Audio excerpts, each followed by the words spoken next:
सो जैसे हम buffer day पे कुछ अलग अलग करते हैं, तो आज बाप दादा की ड्रिल है, उसके बेस पे हम योगा अभ्यास करेंगे। शांति।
बाप दादा की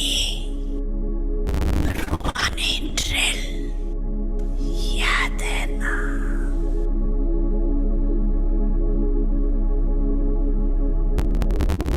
अभी बाप हर बच्चे से, चाहे नए है चाहे पुराने, चाहे छोटे है चाहे बड़े, छोटे और ही समान भाव चलते बन सकते। तो अभी सेकंड में जहाँ मन को लगाने जाओ, वहाँ मन एकाग्र हो जाए।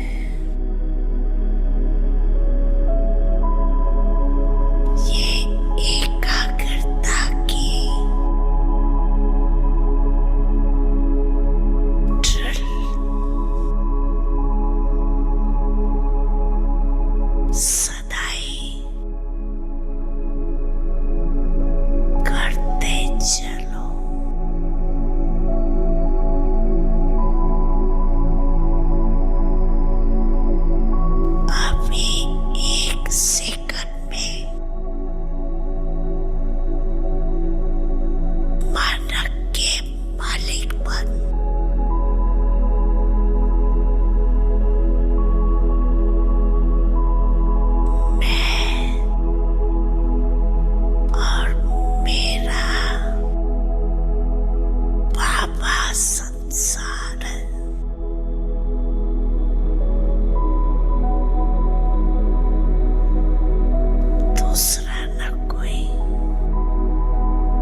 दूसरा न कोई।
संसार है।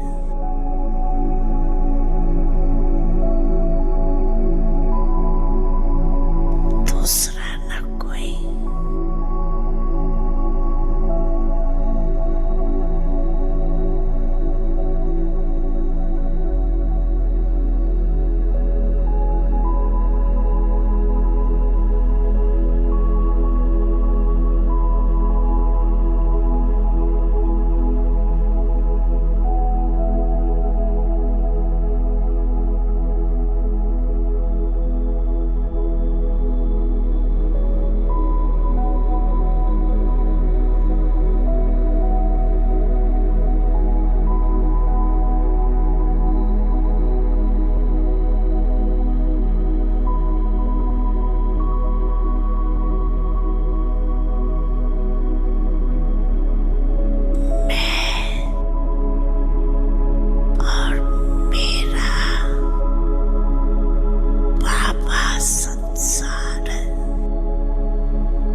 ओम शांति।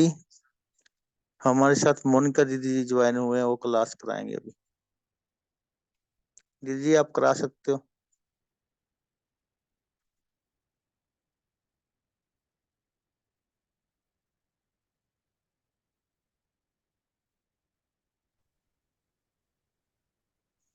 ओम शांति।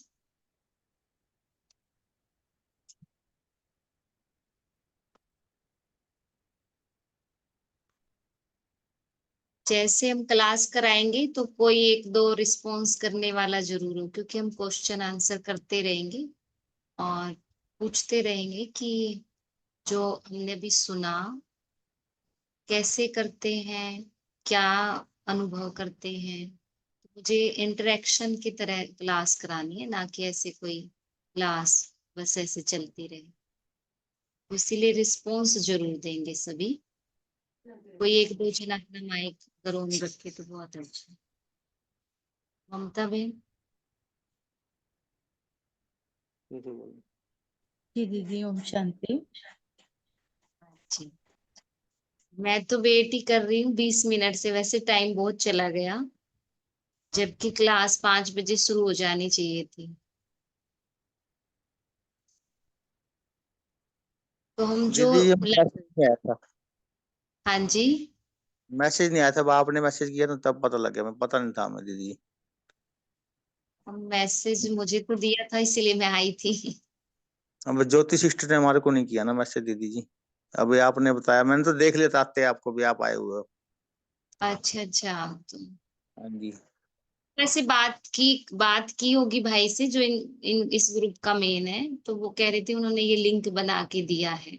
तो लिंक तो उन्होंने ही दिया, ज्योति बहन ने तो नहीं बनाया लिंक।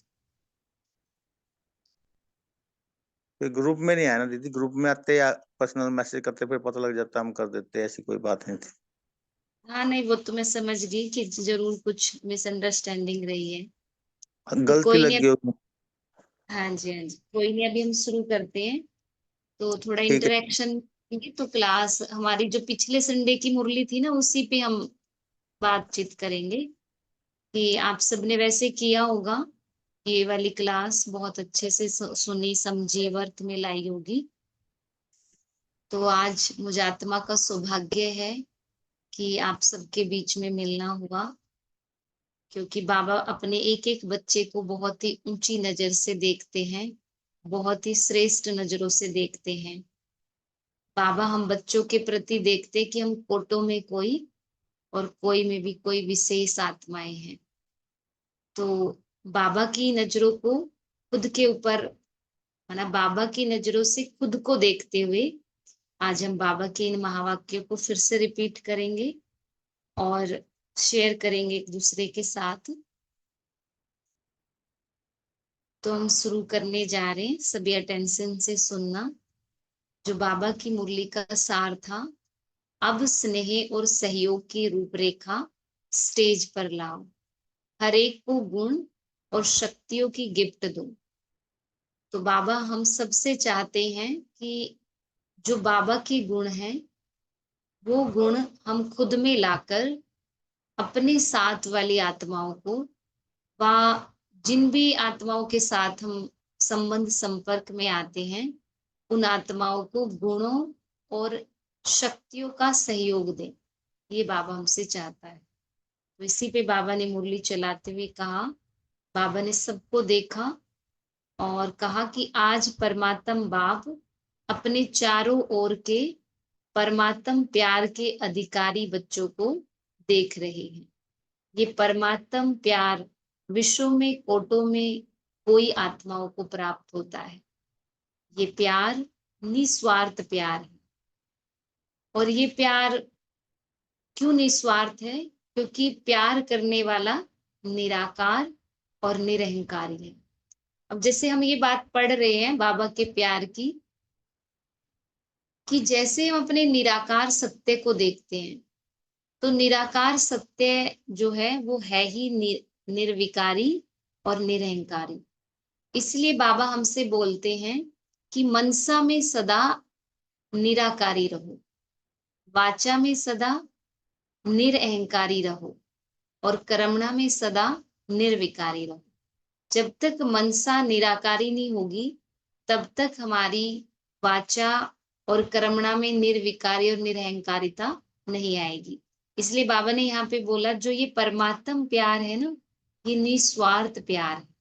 क्यों निस्वार्थ है? क्योंकि परमात्मा जो है ना, वो निराकारी है और निरहंकारी है। तो जब हम ये शब्द पढ़ रहे हैं, निराकारी और निरहंकारी, और जब आत्मा के निराकार स्वरूप को देख रहे हैं, वैसे निराकार शब्द अगर हम पढ़ रहे हैं तो देखा जाए तो कोई आकार नहीं आता, कि कोई आकार नहीं है। लेकिन फिर भी बाबा ने मन को एकाग्र करने के लिए बिंदु स्वरूप दिया, और उस बिंदु स्वरूप को जब हम देखते हैं तो बिंदु माना जिसके पास कुछ भी नहीं है, देह की दुनिया का कुछ भी नहीं है, कोई संकल्प नहीं, कोई भाषा नहीं, कोई मतलब संकल्पों का आकार नहीं, कोई कहानी नहीं, कोई बातें नहीं, कुछ भी तो नहीं है उसके पास, बस वो निराकार है।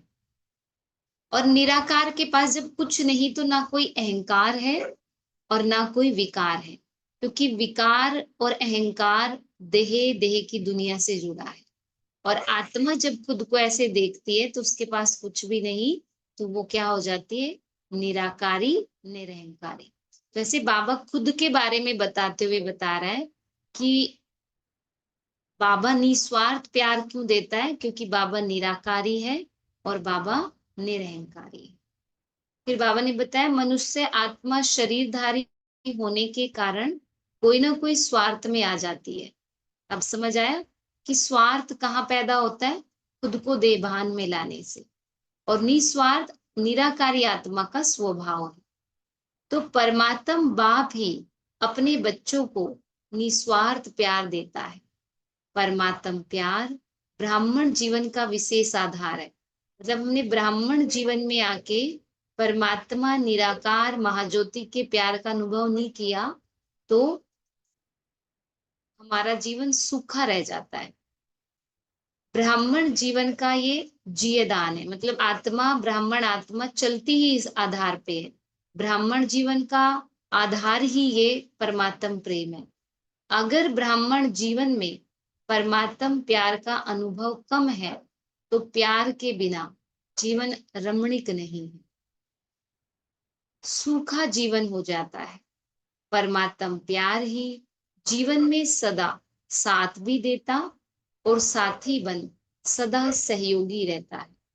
जहाँ प्यार है, साथ है, वहां सब कुछ बहुत सहज और सरल हो जाता है। जहाँ ये परमात्म प्यार है, वहां सब कुछ सहज और सरल हो जाता है। मेहनत का अनुभव नहीं होता। ऐसा अनुभव है ना, परमात्म प्यारे कोई भी व्यक्ति व साधनों की आकर्षण में नहीं आ सकता। माने जिस आत्मा ने परमात्मा के प्यार का अनुभव कर लिया, उसको कोई व्यक्ति व साधन आकर्षित नहीं कर सकते। परमात्म प्यार ऐसा अनुभव कराता है जो सदा प्यार के कारण लवलीन रहते हैं। जिसको लोगों ने परमात्मा में लीन होना समझ लिया। परमात्मा में लीन नहीं होता, लेकिन परमात्म प्यार में लवलीन हो जाता है। तो ये बाबा ने हमें परमात्मा के प्यार की महिमा बताई कि परमात्मा का प्यार क्या है और इस प्यार से क्या क्या प्राप्ति होती है। अब बाबा कहते मेरे सभी बच्चे प्यारे हैं, मतलब प्यार तो है और वो परमात्म प्यार के आधार पे ही बाबा के बने हैं, लेकिन ये प्यार सदा नहीं रहता। मतलब आत्मा के मन की जो अवस्था है वो सदा उस परमात्म प्यार का अनुभव नहीं करती, क्योंकि बीच बीच में मन पुराने स्वभाव, पुराने संस्कारों का चोला पहन लेता है। और जैसे हम पुराने में जाते हैं तो परमात्म प्यार से दूर हो जाते हैं। तो ऐसे बाबा ने बताया बाप दादा चारों ओर के बच्चों को देखते हुए परमात्म प्यारे तो सभी बने, लेकिन क्या देखा कि लवली बच्चे हैं। दो प्रकार के बच्चे, एक है लवली और दूसरे हैं लवलीन। तो अपने आप से पूछो, लवली तो सभी हो, लेकिन लवलीन कहाँ तक रहते हैं? उस प्यार में कितना खोए रहते हैं? जैसे आप सबने देखा होगा जब हम योग करते हैं शरीर के द्वारा बैठ करके, वैसे तो कर्म करते हुए भी योग की एक अवस्था होती है, लेकिन हम जब बैठ के करते हैं तब हमारा विशेष अटेंशन होता है। तो हम परमात्म प्यार में लीन होने की कोशिश करते हैं, मतलब अपने मन को उस अवस्था में ले जाने की कोशिश करते हैं। तो जब उस अवस्था में अपने मन को ले जाने की कोशिश करते हैं तो हम परमात्म प्यार में लीन हो जाते हैं, डूब जाते हैं और देह देह की दुनिया से अपने आप को अलग महसूस करते हैं। तो जितना अटेंशन हमारा बैठकर होता है योग पे, उतना अटेंशन हमारा कर्म करते हुए हमारा मन कहाँ है, वो अटेंशन अगर बना रहे तो ये लवलीन अवस्था हमेशा बनी रहेगी। और कभी कभी आप सबने अनुभव भी करके देखा होगा कि जब अटेंशन ज्यादा देते हैं तो ये अवस्था सदा बन जाती है। तो बाबा भी हमें यही चाहते हैं कि लवली नहीं बनना, सिर्फ लवली नहीं लेकिन लवलीन बनना है। लवलीन बच्चों की निशानी है कि वो सदा परमात्म प्यार में, परमात्म फरमान में सहज चलते हैं, फरमान में भी रहते और देह भान से कुर्बान भी रहते, क्योंकि प्यार में कुर्बान होना मुश्किल नहीं। अब कोई थोड़ा सा यहाँ पे सिर्फ मैं आपको बताऊं नहीं, आप थोड़ा सा कोई इसको डिटेल करेगा कि क्या निशानी है परमात्म प्यार की। और बाबा ने दो चीजें बताई, फरमान में चलना सहज होगा और उसके लिए देह भान को कुर्बान करना सहज होगा। तो कैसे, थोड़ा कोई बताएगा? ममता बहन बताएं कि कैसे। निशानी तो बाबा ने बता दी, अब इसको थोड़ा सा आप उदाहरण के साथ अगर बताएं तो बहुत अच्छा होगा। दीदी जैसे बाबा भी कहते हैं ना कि हम्म। जिससे प्यार होता है ना उसमें कुर्बान करना मुश्किल नहीं होता। यहाँ भी कितनी मेहनत कर लेते हैं हम, कोई प्यार होता है जिससे कोई आ जाता है, चाहे जैसे जितनी गर्मी है कोई आ जाए, कोई प्यार वाला आ जाए तो हमें कोई मुश्किल नहीं लगता, लेकिन कोई वैसा आए तो उसे उसमें मुश्किल लगता है। जहाँ प्यार हम्म। होता है वहां होता है ये, जहाँ प्राप्ति होती है प्यार होता है। अब हम इसको बाबा से जोड़ते हैं, और बाबा में हम कैसे अपने आप को कुर्बान करते हैं। बाबा ने कहा दे भान को कुर्बान करते हैं, जैसे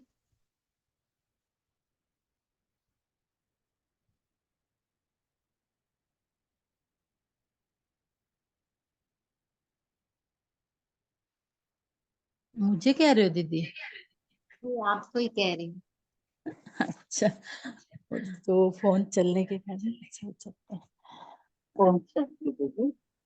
बाबा से भी अच्छा। जितना हमारा प्यार होगा और जितना हमारा मतलब प्राप्तियां तो हमें है ही है, तभी हम जुड़े हुए हैं बाबा के साथ। ना होती तो कैसे जुड़ते। तो जितना हम बाबा के साथ योग में रहेंगे उतना हमें प्राप्तियां होती रहेंगी और इतना ही हम प्यार बढ़ाएंगे जितना हम बाबा से। हाँ जी, कोई दूसरा बोल रहा था, आशा देवी बताइए। मैं भी यही बोलना चाहती थी बहन कि हमें जब किसी चीज की बहुत लगन या तीव्र इच्छा होती है, जैसे बाबा से मिलने की किसी स्पेशल परिस्थिति में, तो उस समय हम सभी चीजें भूल जाते हैं और उस एक चीज पर एकाग्र होकर बाबा के साथ जुड़ जाते हैं। तो हम्म। देखो जो बाबा बोल रहे हैं ना, आप तो सुना रहे हो, लेकिन मैं चाहती हूँ कि आप सबका माइंड इस पॉइंट पे खुले, इसलिए मैं आपसे पूछ रही हूँ। अब थोड़ा सा आप सबका, चलो आपने बोला सुनाया, तो थोड़ा सा देखो कि कैसे हम देह भान को कुर्बान कर देते हैं बाबा के प्यार में।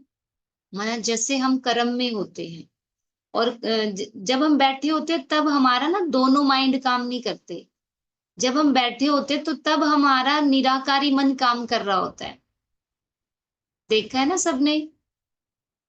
जब हम बैठकर योग का टेंशन देते हैं तो हमारा सिर्फ निराकारी मन काम कर रहा होता है और बॉडी माइंड हमने चुप कराकर बिठा दिया है कहीं ना कहीं। तो यहाँ पे मुश्किल नहीं है, यहाँ पे कुर्बान होना भी मुश्किल नहीं है।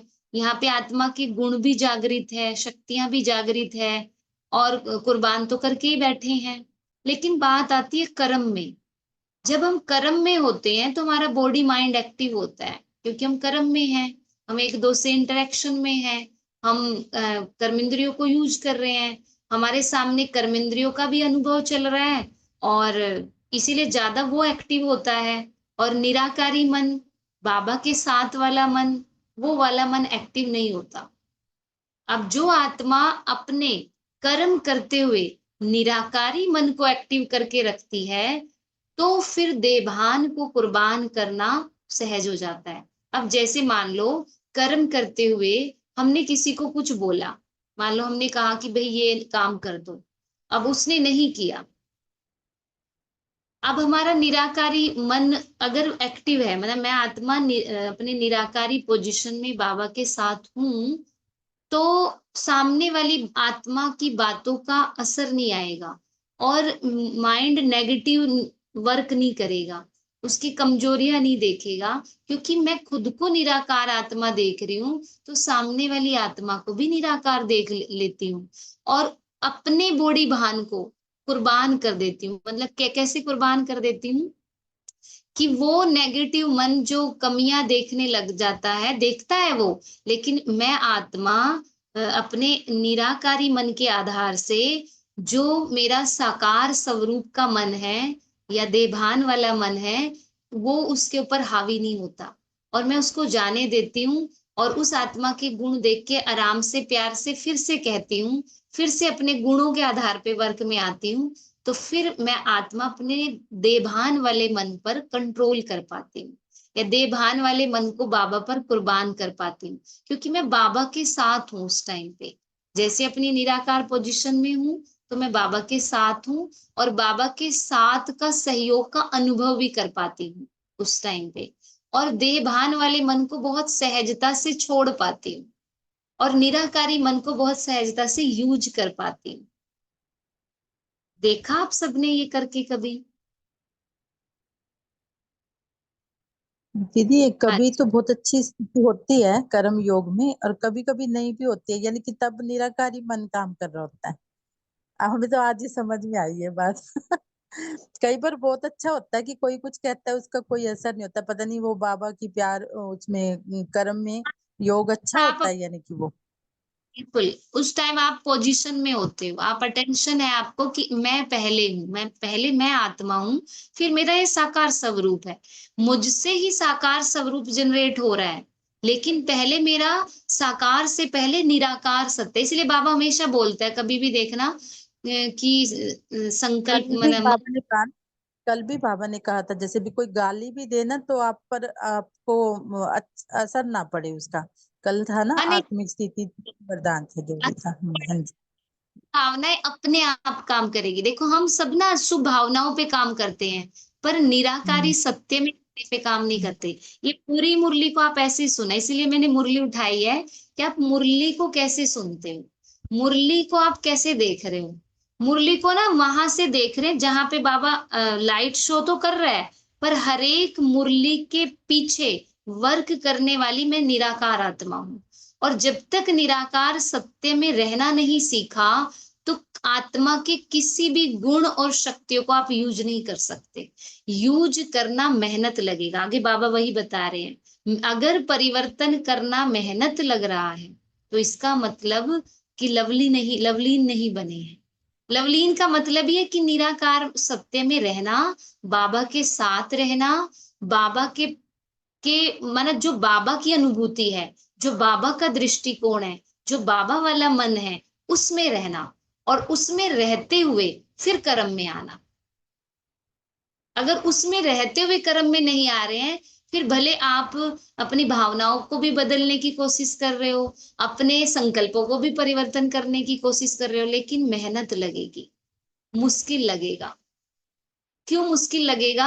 क्योंकि आप बॉडी भान में उनको चेंज करने की कोशिश कर रहे हो।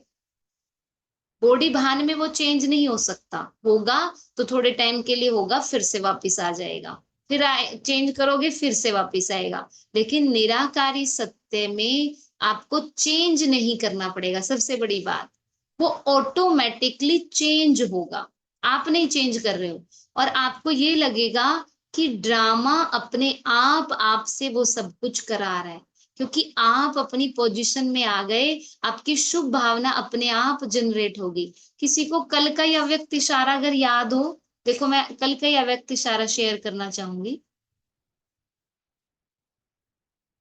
बाबा ने जहां यहाँ पे बोला था कि आत्मा शब्द स्मृति में आने से ही क्या हो जाता है, रूहानियत के साथ शुभ भावना भी आ जाती है।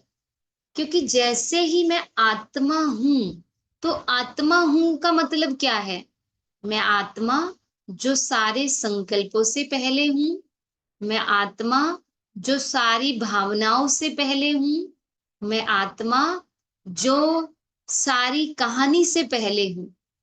इसीलिए बाबा बोलते हैं कि आत्मा, वैसे आत्मा निरसंकल्प है, आत्मा का वास्तविक अनादि सत्य निरसंकल्प है, संकल्प बाद में है, संकल्प पार्ट के आधार पे है, संकल्प मैं नहीं हूं, संकल्प मेरे अंदर पार्ट के आधार से उत्पन्न होते हैं। मैं वो हूं जो संकल्पों को भी देख रही है। निरसंकल्प आत्मा, निराकार आत्मा, निर्विकारी आत्मा, निरअहंकारी आत्मा, ये सारी चीजें है ही मेरे निराकार स्वरूप से जुड़ी हुई। तो यहाँ बाबा ने कहा कि अपने आप जनरेट होती है। आत्मा शब्द स्मृति में आने से ही रूहानियत यानी रूह की नियत, रूह के गुण, रूह की भावनाएं, जो मेरी वास्तविक भावनाएं वो इमर्ज होती हैं। आत्मा, ये नहीं कि आत्मा शून्य है तो उसकी कोई भावना नहीं है।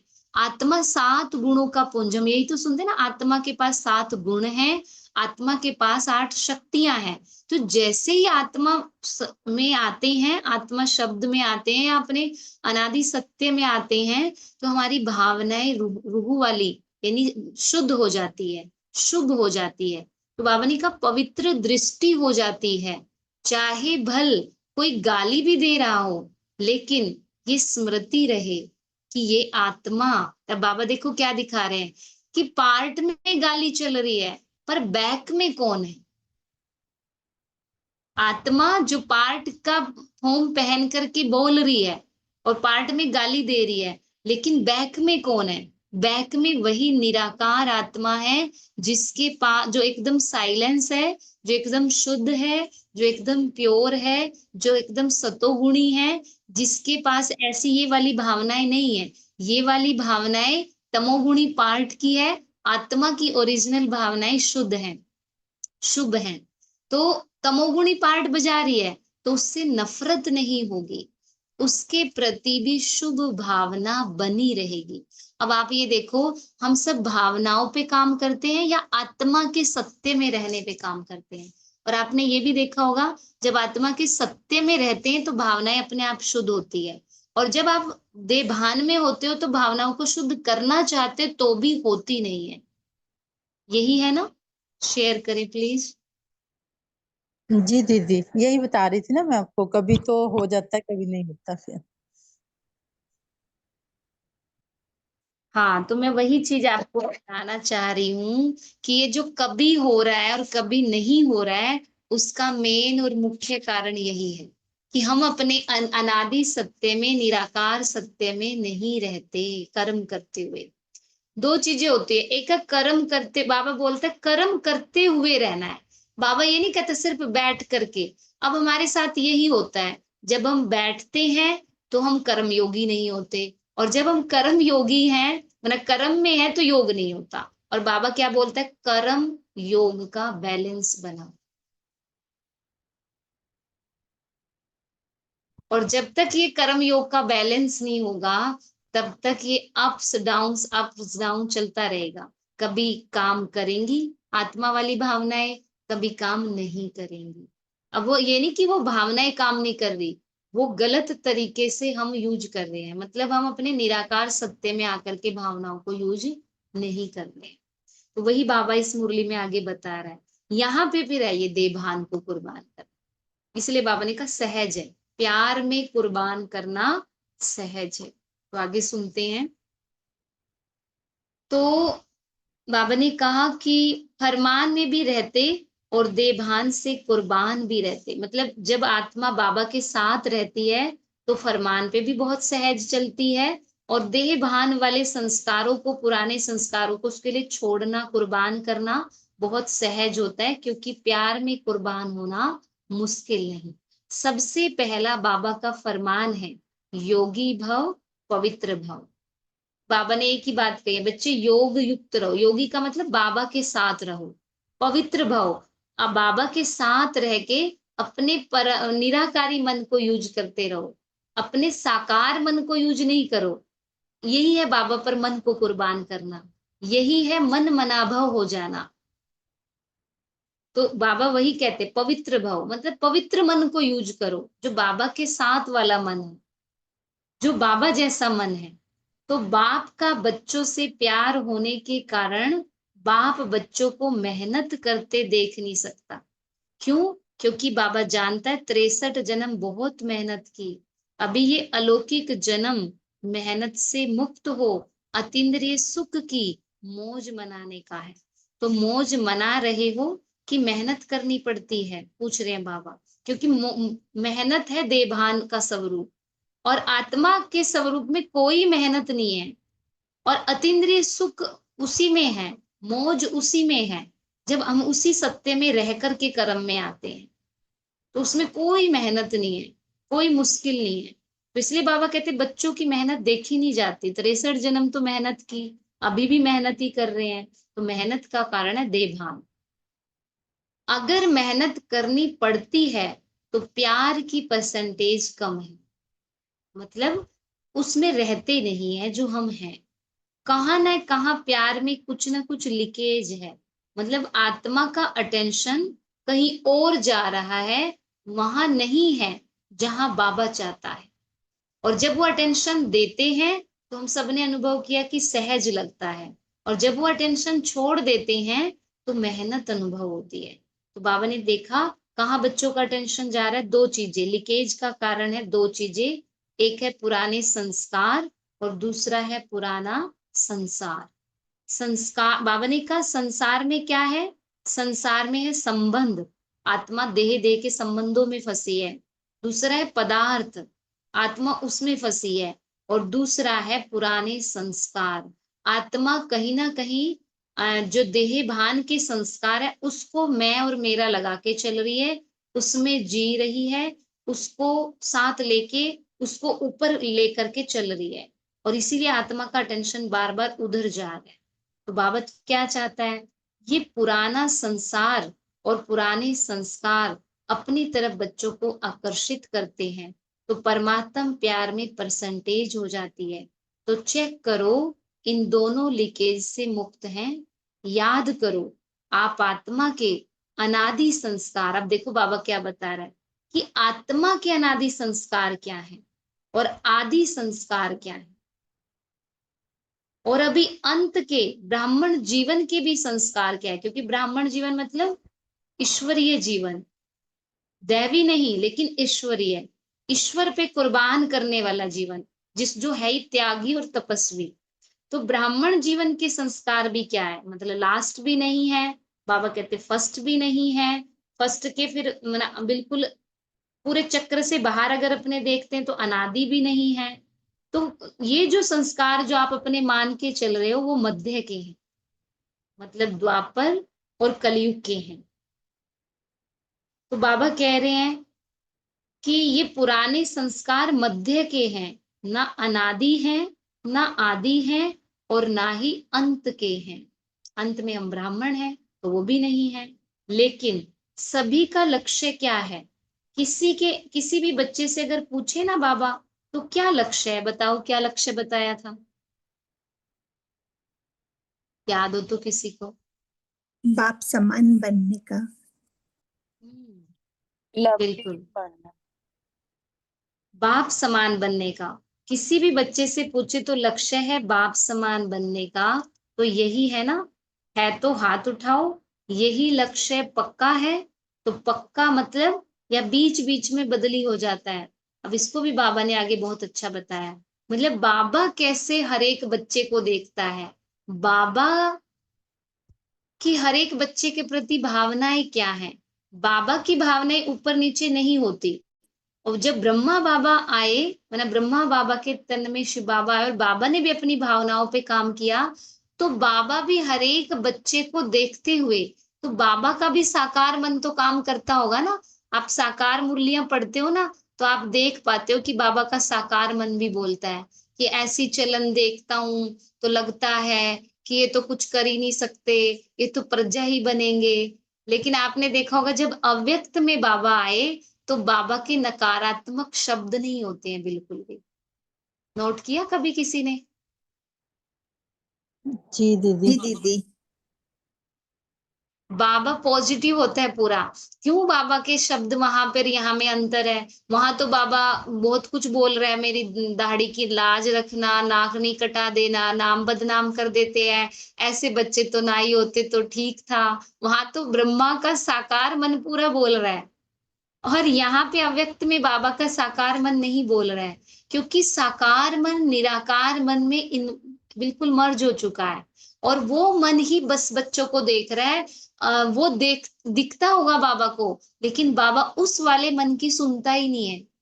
उस वाले मन को सुनते हुए अनसुना कर देता है, क्योंकि अब निराकार मन ही पूरी तरह से बाबा का काम कर रहा है।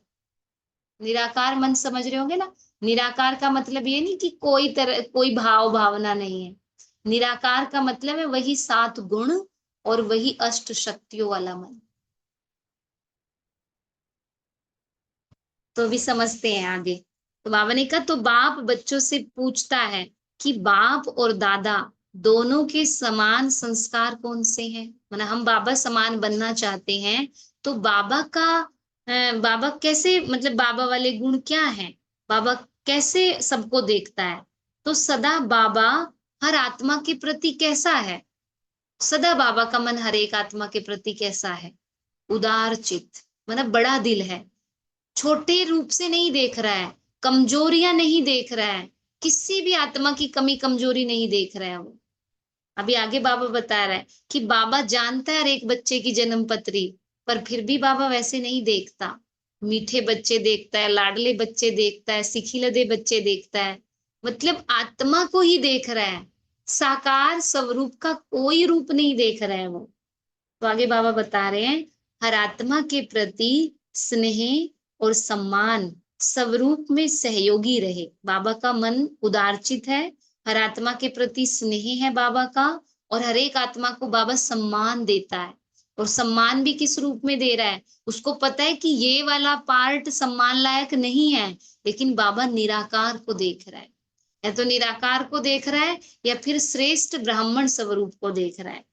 तो इसलिए बाबा स्नेह देता है, सम्मान देता है, और यही स्नेह और सम्मान का स्वरूप बाबा का बच्चों के लिए सहयोगी बन जाता है। ऐसे स्वयं भी अपने को हर आत्मा के प्रति सहयोगी अनुभव करते हो? पूछ रहे हैं बाबा कि जैसे बाबा हर एक आत्मा के प्रति सहयोगी है, कब सहयोगी है बाबा? कब सहयोगी बना बाबा? कोई बताएगा? जब बाबा की याद में रहते हैं। नहीं, बाबा कब सहयोगी है बच्चों के लिए? बाबा ने बोला ना कि बाबा का स्नेह और सम्मान का जो स्वरूप है वो सहयोगी है हमारे लिए। कैसे? अब ये बताएंगे कैसे। निरा निराकार रूप में बहन, जब निराकार मन होता है तो आत्मा वो अपना साकार स्वरूप नहीं देखती, वो आत्मा रूप में ही संपूर्ण स्वरूप देखती। तो बाबा इस तरह से सहयोगी बना। ओम शांति। अगर बाबा ने कहा, अगर बाबा बच्चों के अवगुण देखता, मतलब अब हम अपने प्रैक्टिकल जीवन से लेते हैं, हम अपने बच्चों का वो वाला रूप देखते हैं जो अभी है। अगर हम अपने बच्चों के आज जो उनके पार्ट का स्वरूप है, वही वाला रूप देखते रहे और उनके प्रति यही सोचते रहे, तो है ही ऐसे, ये तो ऐसे ही हो जाएंगे, ये तो ऐसे हो गए हैं, ये तो बिगड़ गए हैं, ये तो सुनते नहीं है, ये तो किसी काम के नहीं है, ये तो कलयुगी दुनिया में और ही फंसते जा रहे हैं, ये तो इन चीजों को यूज कर करके और ही ऐसे होते जा रहे हैं। तो हम क्या कर रहे हैं? हम क्या कर रहे हैं? हम भी उनके पाठ को देख के रिएक्शन दे रहे हैं। उनको हम ये उनके कोई ब्लेसिंग दे देवभान रहे नहीं। हैं तो उनको नहीं होना चाहिए, मतलब हमारे हर संकल्प उनको एक ब्लेसिंग हो जाता है। हमारा विजुअलाइजेशन उनको वो होने में मजबूर करते हैं, इसलिए मतलब, उनके। हाँ जी। हाँ जी, बहुत बहुत हम अच्छा उनके बता रहे हैं। अनादि आदि स्वरूप को नहीं देख रहे हैं, ओरिजिनल हम स्वरूप को। हम उनके तमोगुणी पार्ट को और बढ़ावा दे रहे हैं और वो और ज्यादा तमोगुणी होते जा रहे हैं। तो ये होता है पार्ट को देखने से नुकसान। अब बाबा भी कह रहे हैं, अगर बाबा भी सबको ऐसे देखते हुए उसी रूप में देखे तो हम उनके लिए, बाबा हमारे लिए सहयोगी नहीं होगा। बाबा सब कुछ जानते हुए हमारे अनादि सत्य को देख रहे हैं, आदि सत्य को देख रहे हैं और हमारे उन्हीं गुणों की महिमा कर रहे हैं। तो बाबा हमारे लिए सहयोगी कैसे हो रहा है कि हम अपने को फिर उस नजर से देखना चाह रहे हैं कि बाबा मुझे इतनी ऊंची नजर से देख रहा है और मैं अपने आप को कैसे देख रही हूँ। और जैसे हम अपने को बाबा की नजर से देखते हैं तो हम अपने तमोगुणी पार्ट को छोड़ के अपने सतोगुणी पार्ट को ऊपर रखते हैं, हम अपने निराकारी मन को ऊपर रखते हैं, तो हम कमी कमजोरियों को छोड़ने में मदद सहज हो जाता है हमारे लिए कमी कमजोरी छोड़ना। अगर हम अपने तमोगुणी पार्ट को देखेंगे तो क्या हम अपनी कमी कमजोरियों को छोड़ने में हमारे लिए सहज होगा? जी नहीं। सहज मुश्किल होगा। तो यही बाबा कर रहे हैं, बाबा हमें आगे यही विस्तार दे रहे हैं।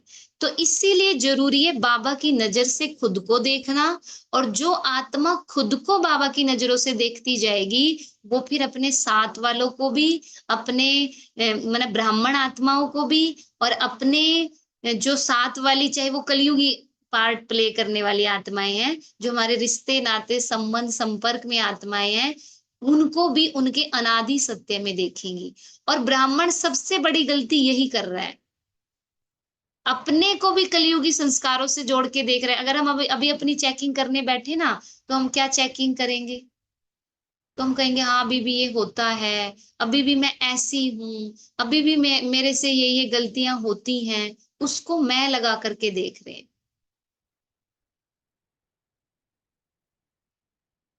हाँ जी, मैंने मैसेज पढ़ लिया, मुझे खुद भी संकल्प आ रहा था कि टाइम हो गया। हम इसको फिर कंटिन्यू करें? जी दीदी, बहुत अच्छा ठीक लग है रहा आज। था वैसे तो, लेकिन हाँ जी आगे जाना है ना सेंटर। नहीं, आप सबका भी टाइम हो रहा है और मेरा भी टाइम हो रहा है, तो इसको ठीक। कंटिन्यू रखते हैं। आप सब जब कहोगे तब शेयर करेंगे, बताओ कब शेयर करें? हाँ जी, वो पूछ के बताएंगे भाई जी से ना। फिर आप ना उसमें एक बार डेट जरूर देखना कि कोई आज ही की डेट थी, वो भी डेट भी होगी ना। मैंने खुद चेक किया, कहीं मेरे को तो गलती नहीं लगी, फिर मैंने देखा 29 तारीख है डेट जो मेरे पास भेजी थी। वो ना ग्रुप में भी नहीं था, ग्रुप में होता तो सबको पास मैसेज भी करते हैं, रात को भी कहते हैं भी सुबह दीदी आएंगे तो आएंगे। ठीक है, कोई गलती हम्म। लगी होगी फिर भी जरूर सुनेंगे, बहुत अच्छा लग रहा है। हाँ जी ठीक है, बहुत आप आए, बहुत बहुत शुक्रिया आपका। हाँ लेट हो रहा है, नहीं तो बहुत सुनते अच्छा लग रहा था बहुत ज्यादा। हाँ जी, कोई बात नहीं, धन्यवाद। फिर शेयरिंग, फिर से आपसे ऐसे ही लेन हाँ, देन करेंगे। शुक्रिया बाबा का, आप सबका बहुत बहुत शुक्रिया। ओम शांति। आज कुछ नया एस्पेक्ट मिला मुझे सुनने का, पढ़ने का बहुत अच्छा लगा। और आगे तो कंटिन्यू करना ही पड़ेगा क्योंकि बहुत ही गहराई थी इस बात में जो आप कंटिन्यू सच्ची। करेंगे, हाँ आप जैसे कहोगे वैसे हम आपके हाँ, पास आएंगे। ओके ओके, दीदी, एक मिनट हम बाबा बात की करते याद, 1 मिनट बाबा की याद से पूरा करते हैं। अपने को भी अनादि सत्य में देखें और अपने साथ वाली आत्माओं को भी उसी अनादि सत्य में देखें जिसमें बाबा आपको देखता है।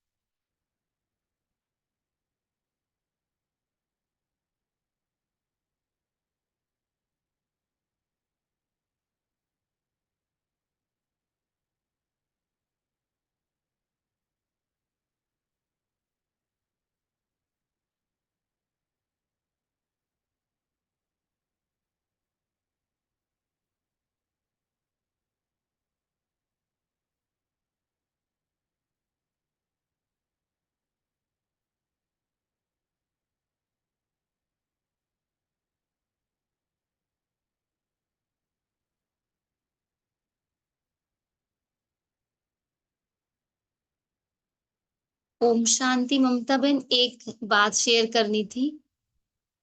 करें करें कोई बात। हाँ, बस ये कहना था, जब तक हम वापस मिले एक छोटा सा वर्क सबको करना है कि सबको अपने निराकारी मन को जागृत रखना है कर्म करते हुए, और सबको उसी दृष्टि से देखना है, अपने को भी देखना है। भले दूसरा मन कहेगा कि ये ऐसा है, ये ऐसा है, लेकिन हमने वैसा नहीं देखना। हमने अपने निराकारी सत्य में रह के ही उस आत्मा को भी देखना है, अपने को भी वैसे देखना है और उसको भी देखना है। और फिर अपनी भावनाओं को देखना कि कैसे वो शुद्ध हो रही हैं, शुभ हो रही हैं। अपने आप भावनाएं बहुत प्योर हो रही हैं, सबके प्रति प्रेम जागृत हो रहा है। तो मुझे ये वाली चीज अगर आप सब शेयर करेंगे जब भी मिले, तो ये करना सभी, कि हमने अपनी भावनाओं को बस उसी रूप में रखना है। भावनाओं पे काम नहीं करना, निराकारी सत्य में रहने पे काम करना है। ठीक जी है? दीदी बिल्कुल। हाँ जी, तो आज करेंगे भी और तीनों आपको बताएंगे। हाँ जी, बिल्कुल। बहुत बहुत शुक्रिया। ओम शांति। बहुत अच्छा लगा। ओम फिर शांति। मिले। ओम शांति। शुक्रिया बाबा।